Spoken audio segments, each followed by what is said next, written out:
perampok yang berjumlah 4 orang masuk sambil menodongkan senjata api lalu menyandera pegawai bank. Para pelaku kemudian menggasak uang ratusan juta rupiah yang ada di berangkas dan meja teller. Usai mengambil uang, para pelaku langsung melarikan diri menggunakan 2 sepeda motor. Kepolisian Polres Tebo sampai saat ini masih melakukan pengejaran terhadap para pelaku.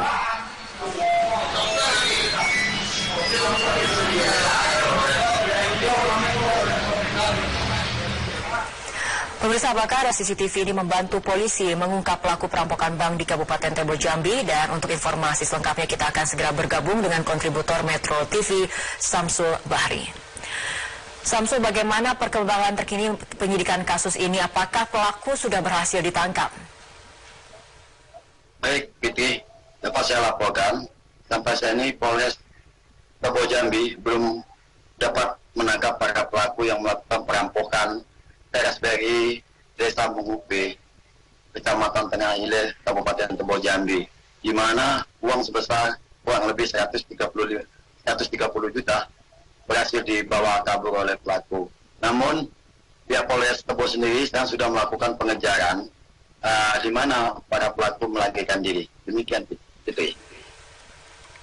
Ya, Samsul, polisi masih melakukan pengejaran terhadap para pelaku yang konon berjumlah 4 orang. Nah, tapi bagaimana aktivitas di bank sendiri usai peristiwa perampokan terjadi? Baik, Piti, di mana aktivitas mulai hari ini aktivitas kegiatan teras dari unit Desa Mengupe, Desa Simpangmian, Kecamatan Tengah Hilir berlangsung seperti biasa. Namun masih terlihat dari polisi di sekitar lokasi bank tersebut, dan juga aparat Polres Tebo juga sedang tengah menempatkan sejumlah aparat berseragam demi keamanan untuk aktivitas nasabah. Pihak bank tersebut juga tidak ada kendala sampai hari ini. Begitu. Baik, terima kasih Samsul Bahri, kontributor Metro TV melaporkan langsung dari Jambi. Masih mendalami adanya indikasi kesamaan jaringan narkoba yang ditangkap di Pluit, Jakarta Utara pada Rabu malam dengan jaringan narkoba 1 ton di Anyer, Banten beberapa waktu lalu. Dari hasil penggerebekan ini, tim gabungan yang dipimpin BNN, 2 warga negara Indonesia dan 1 warga Taiwan yang tewas ditembak karena melawan saat akan ditangkap. Humas BNN Sulistian Adriatmoko sempat menjelaskan terdapat sejumlah kesamaan dalam modus operandi 2 jaringan narkoba di Pluit dengan yang di Anyer, Banten. Keduanya diketahui menggunakan jalur laut sebagai jalur penyelundupan dan dua-duanya sama-sama dikendalikan oleh warga asing asal Taiwan. Namun untuk memastikan pembuktian mereka benar, tim penyidik masih mendalami lebih lanjut kasus ini. Kepala BNN Budi Waseso mengungkapkan modus yang ada saat ini pelaku memasukkan barangnya secara bertahap. Namun Budi Waseso memastikan angka yang masuk saat ini terbilang kecil dibandingkan dengan yang masih belum tertangkap. Petugas sendiri mengakui kesulitan untuk mengungkap karena para pelaku menggunakan bahasa asing, ditambah lagi juga menggunakan bahasa sandi saat proses transaksi hingga pendistribusian. Sebelumnya tim gabungan BNN, Polri, dan Bea Cukai menggerebek sebuah tempat penyimpanan narkoba di kawasan pergudangan Pluit, Jakarta Utara Rabu malam. Petugas juga menyita 281,6 kg sabu yang tersimpan dalam 8 mesin pemoles sepatu. Jadi tidak bisa kita tahu karena mereka masuk 6 kali itu lolos, ya. Tapi kita buktikan sekarang bahwa jumlah yang depan kita ini dari sindikat dia, ya, berarti dia dengan modus yang seperti ini memasukkan walaupun secara bertahap dengan jumlah yang kemungkinan, ya, jumlahnya pasti besar. Kan seperti saya sampaikan, kita ini tidak bisa menangkap secara keseluruhan karena keterbatasan kita. Sekarang pun yang kita hasilkan dibandingkan dengan yang masuk ke Indonesia itu ini kecil, ya, relatif kecil. Tapi bagaimanapun kita memang harus melakukan ini. Rumah kontrakan nomor 16 di kawasan Pluit Karangcantik Blok D3 Selatan Penjaringan, Jakarta Utara rencananya akan menjadi lokasi bongkar muat sabu seberat 300 kg asal Taiwan. Berdasarkan keterangan saksi, rumah tersebut sebenarnya sudah kosong selama berbulan-bulan dan baru diisi kembali sejak 1 minggu terakhir. Reporter Taris Riziman dan juru kamera Ridwan Bima menelusuri seperti apa lokasi yang akhirnya menjadi tempat penggerebekan sabu terbesar kedua di Indonesia dalam waktu 1 bulan terakhir. Saat ini saya berada di salah satu rumah kontrakan yang menjadi tempat dari penyimpanan barang-barang yang bisa digunakan oleh para pelaku dari penyelundupan narkoba seberat 300 kg berhasil diungkap oleh Bea Cukai, BNN, dan juga kepolisian. Bisa dilihat di sini. Ini adalah ruangan dari tempat penyimpanan tersebut, dan 2 orang pelaku yang masih berhasil ditangkap merupakan warga negara Indonesia, sementara 1 lagi warga negara asing sudah dilumpuhkan. Sejauh ini kepolisian dan juga BNN masih terus mendalami apa saja motif dan juga jaringan dari pengedar ini. Namun untuk sementara informasi yang berhasil dikumpulkan bahwa jaringan berasal dari Taiwan dan juga Cina, karena informasi dari intelijen Taiwan menyatakan bahwa narkoba ini sudah berhasil diidentifikasi dan berada di Indonesia. Sementara itu, untuk mengantisipasi akan adanya kemungkinan peredaran yang semakin banyak dan membahayakan warga negara Indonesia tentunya, ini pemerintah menginginkan agar adanya peningkatan pengawasan dalam peredaran narkoba di Indonesia dengan cara lebih aktif bagi masyarakat yang tinggal di sekitar lokasi tempat tinggal yang mencurigakan untuk aktif melaporkan gitu. Sementara itu, untuk pemerintah akan meningkatkan kerjanya dan juga aparat akan memperketat upaya pencegahan dan juga penanggulangan untuk mengantisipasi hal seperti ini dapat kembali terjadi. Dari Jakarta, Tarsir Ziman, Ridwan Bima, Metro TV. Lalu sebenarnya Badan Nasional mengamankan Indonesia dari serangan distribusi narkoba asal luar negeri. Untuk mengetahui informasi selengkapnya, kita akan segera bergabung dari Gedung Pusat BNN dengan reporter Eva Wondo yang sudah bersama Kepala BNN. Eva, bagaimana perkembangan hasil penyelidikan BNN atas kasus sabu seberat 300 kg dan bagaimana pula BNN menyikapi Indonesia yang sepertinya menjadi sasaran importir narkoba? Ya Fitri, baru saja tim gabungan yang terdiri dari Badan Narkotika Nasional, kemudian dari Polri dan juga Bea Cukai ini menggelar konferensi pers terkait dengan perkembangan terkini penangkapan penyelundupan narkoba yang berhasil terungkap di kawasan Pluit, Jakarta Utara pada Rabu malam.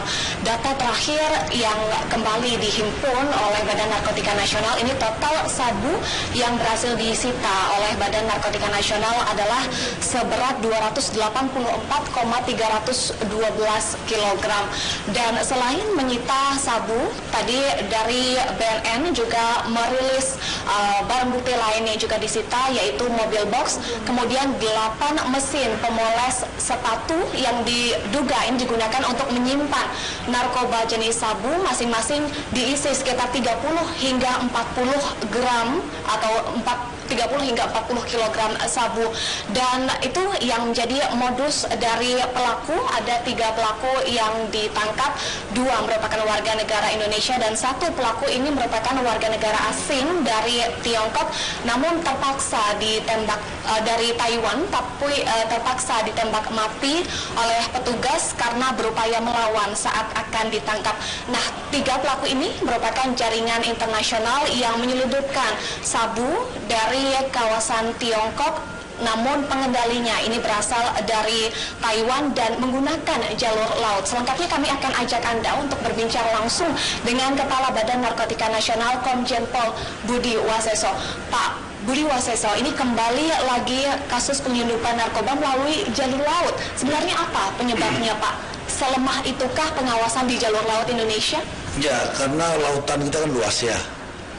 Terus negara kita terdiri dari pulau-pulau, di mana pelabuhan kita aja banyak, ditambah pelabuhan tikus yang sangat luar biasa banyaknya ya. Sehingga ini potensi yang dimanfaatkan oleh jaringan untuk memasukkan dari lautan ya. Ditambah juga perairan kita kan dilalui oleh beberapa kapal, baik besar, kecil, dan sedang. Nah, inilah yang dimanfaatkan ya, kelemahan-kelemahan kita, termasuk kondisi masyarakat kita ya, yang jumlahnya besar tapi pemahaman dan kepedulian terhadap narkotika yang sangat masih rendah, sehingga ini peluang besar oleh bandar memasukkan barang-barang itu gitu ya. Lalu untuk saat ini sudahkah ada kerjasama antara Badan Narkotika Nasional dengan Kementerian Kelautan dan juga Perikanan untuk mengawasi dan juga mengamankan jalur laut Indonesia, Pak Buas? Ya, ke internal negara kita sudah ya, Angkatan Laut, dari TNI, Polair, semua sudah, Kementerian Perikanan, bahkan Bu Susi itu sangat aktif ya, memberikan info kepada saya, ya hampir setiap malam sebenarnya Bu Susi itu memberikan info-info kepada saya tentang kemungkinan ini dimanfaatkan dengan jaringan narkoba, baik itu masalah ikan, masalah pakaian bekas ya yang masuk. Dan itu sebagian besar terbukti ya. Nah, ini satu kerjasama yang kita bangun di internal negara kita. Gimana di eksternalnya luar negeri kita juga kerjasama ya. Namun baik itu ASEAN maupun internasional yang kita lakukan memang selalu ada kerjasama itu. Hanya permasalahannya kan undang-undangnya mereka berbeda-beda dengan kita. Yang pada akhirnya kesimpulannya adalah tergantung kepada negara masing-masing dalam mengatasinya itu. Ya, oleh sebab itu kita tidak bisa bergantung pada negara lain dalam menghadapi permasalahan narkotika gitu. Nah, terkait dengan penangkapan atau penyitaan 300 sampai 300 kg sabu, benarkah ini ada informasi juga Pak dari intelijen Tiongkok terkait dengan penyelundupan sabu yang tepatnya dari Tiongkok dikendalikan oleh warga negara asing dari Taiwan? Ya, ini benar. Memang bukan hanya Tiongkok saja ya, beberapa termasuk Kolombia juga memberikan informasi Myanmar juga, beberapa negara memberikan ya, termasuk India, Pakistan ya. Kita memang bangun ya, kerjasama intelijen, paling tidak kita mendapatkan informasi, karena yang bisa kita lakukan sementara ini hanya itu ya. Dan ini satu wujud bukti kerjasama kita dengan Cina, mendapatkan respon oleh negara Cina untuk menangani permasalahan narkotika di negara kita. Yang kemarin 1 ton juga kan kita dapat informasi dari kepolisian sana juga. Terus kita telusuri 2 bulan. Yang ini 1 bulan lebih yang lalu.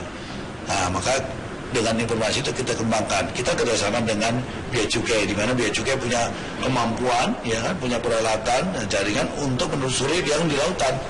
Itu. Dengan negara mana lagi Pak selain dengan Tiongkok, Rusia, ada kerjasama antara BNN dengan negara tersebut?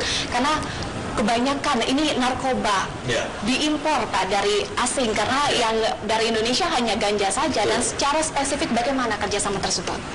Banyak ya kerjasama yang kita lakukan, dan ini kan ada pertemuan negara narkotik untuk kelompok ASEAN juga kita selalu ada pertemuan ya. Paling tidak 6 bulan sekali sudah ada pertemuan yang jadwalnya. Dengan internasional juga sudah ada jadwal dan kita sering melakukan pertemuan. Pembicaraan dalam menangani masalah narkotika itu pada akhirnya tadi saya sampaikan, pada akhirnya itu tergantung negara masing-masing gitu ya. Karena undang-undangnya kan tidak sama ya, penanganannya tidak sama. Ada beberapa negara yang membebaskan beberapa golongan atau beberapa jenis tertentu. Nah, kita juga tidak bisa ikut-ikut mereka ya.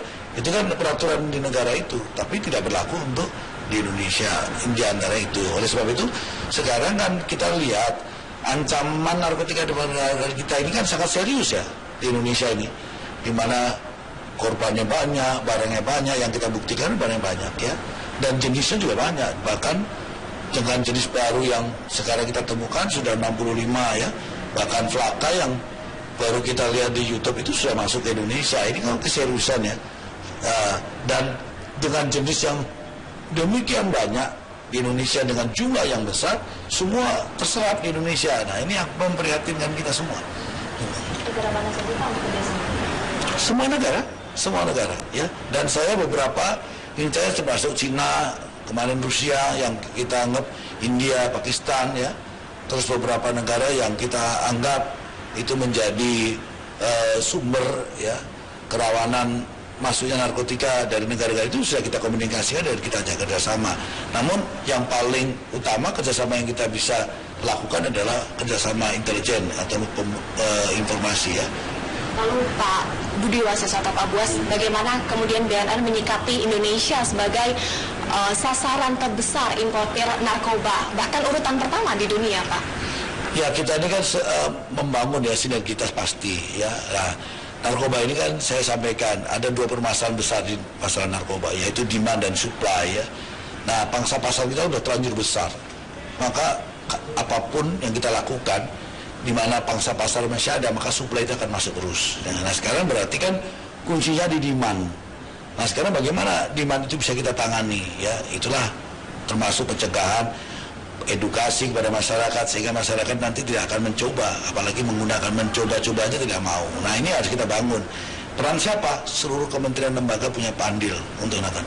Semua masyarakat, tokoh masyarakat punya andil ya, sesuai dengan bidangnya masing-masing, termasuk masyarakat secara keseluruhannya. Jadi ini yang harus kita bangun, kepedulian ini. Maka kalau pencegahan terhadap menghilangkan atau menekan demand-nya ini berhasil, maka bangsa pasarnya akan hilang dengan sendirinya. Langkah konkret atau langkah strategis yang akan dilakukan untuk mencegah dan juga memberantas narkoba di Indonesia, Pak Budi Waseso, tentu dengan koordinasi dengan lembaga lain. Ya, pasti ya, kita membangun sinergitas itu, ya, baik itu pencegahan maupun pemberantasannya ya. Sebenarnya pencegahan kita banyak sekali sudah ya melakukannya ya, termasuk program-program kita dalam menghilangkan tanaman ganja di beberapa wilayah kita sudah kita lakukan ya. Hanya kembali pada keseriusan oleh lembaga-lembaga lain ya, atau masyarakat, kelompok-kelompok masyarakat dalam keseriusan menangani itu. Kalau tidak ya memang ini tidak akan berhasil. Terakhir Pak Buas, Presiden Joko Widodo meminta untuk menindak tegas pengedar narkoba, bahkan dengan tegas menyatakan tembak saja kalau melawan di tempat, dan kemudian juga sudah ada hukuman mati yang diberlakukan di Indonesia. Signifikankah untuk menurunkan tren peredaran narkoba di Indonesia, Pak Budi Waseso? Saya kira bila mana itu dilaksanakan dengan konsisten, konsekuen, maka saya kira pengaruhnya besar ya. Seperti penegakan hukum ya, umpamanya ada hukuman mati harus segera dilaksanakan tanpa berlama-lama, itu juga akan membuat orang jera karena kita melakukan dengan tegas ya, berarti tidak ada ampun ya. Nah terus tidak tegas, perintah presiden sudah kita lakukan, salah satunya ya ini tadi kan, melawan orang asing dari negara lain kita hantam gitu, itu aja. Ini satu kita bukti kita menjalankan perintahnya Bapak Presiden Jokowi. Terima kasih Komjen Pol Budi Waseso.